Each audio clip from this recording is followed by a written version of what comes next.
জনাব হালিমুল্লাহ চণ্ডীবের মোল্লাবাড়ির একজন বিশিষ্ট ব্যক্তি ছিলেন এবং বিশিষ্ট সাংবাদিক ছিলেন।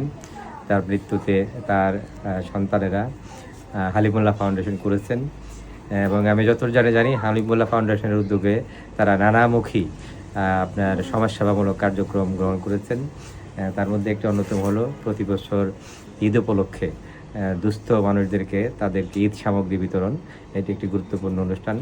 আমি আরও দেখেছি তারা তার আব্বাস স্মরণে, হালিমুল্লাহ স্মরণে তারা প্রতি বছর বিভিন্ন এতিমখানায় ইফতার পার্টির আয়োজন করে থাকে, এতিমদেরকে খাদ্যের ব্যবস্থা করে থাকে।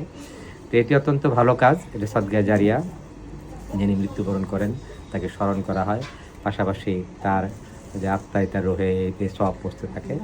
তা আমরা আশা করব যারা সুসন্তান আছেন তারা সবাই তাদের বাপ মাকে স্মরণ করবেন এবং বাপ মাকে স্মরণ করে আমাদের সমাজে যারা সুবিধাবঞ্চিত মানুষ আছেন তাদের পাশে আন্তরিকতার সাথে, অনেক সময় লোক দেখানোর জন্য না, যারা কষ্টে আছে, সমস্যায় আছে তাদের পাশে দাঁড়ানো, এটা আমাদের মানবিক দায়িত্ব।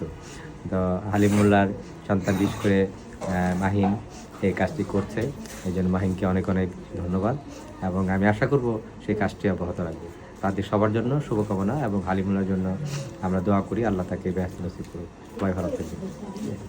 সাংবাদিক আব্দুল হালিম মোল্লা ফাউন্ডেশনের পক্ষ থেকে আমরা প্রতিবারের নেই, এবারও পবিত্র ঈদ উল ফিতর উপলক্ষে ঠিক ঈদকে সামনে রেখে অসহায় দরিদ্র মানুষের মাঝে আমরা ঈদ খাদ্য সামগ্রী বিতরণ করছি। এটা আমরা চেষ্টা করব প্রতি বছর করার জন্য। আমার পিতা সাংবাদিক আব্দুল হালিম মোল্লা, আমাদের ব্যক্তিগত ফান্ড থেকে আমরা এই বিভিন্ন সহযোগিতা করে থাকি। আমরা পবিত্র ঈদ উল ফিতর উপলক্ষে রমজানের ঠিক আগ মুহূর্তে আমরা অসহায় এতিমদের মাঝে আমরা বিতরণ করেছি ইফতার।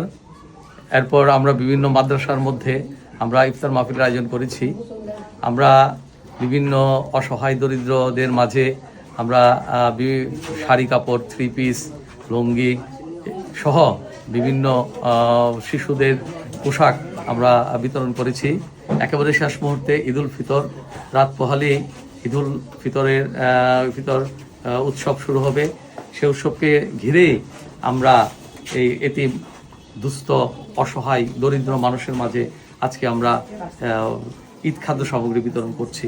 শুধু এই নয়, আমরা শীতে কম্বল বিতরণ করে থাকি এবং বিভিন্ন অসহায় দরিদ্র গরিব যারা আছে, যারা রোগশোক আক্রান্ত হয়ে থাকে তাদের মধ্যে আমরা আর্থিক সহযোগিতা করে থাকি, সাহায্য সহযোগিতা করে থাকি।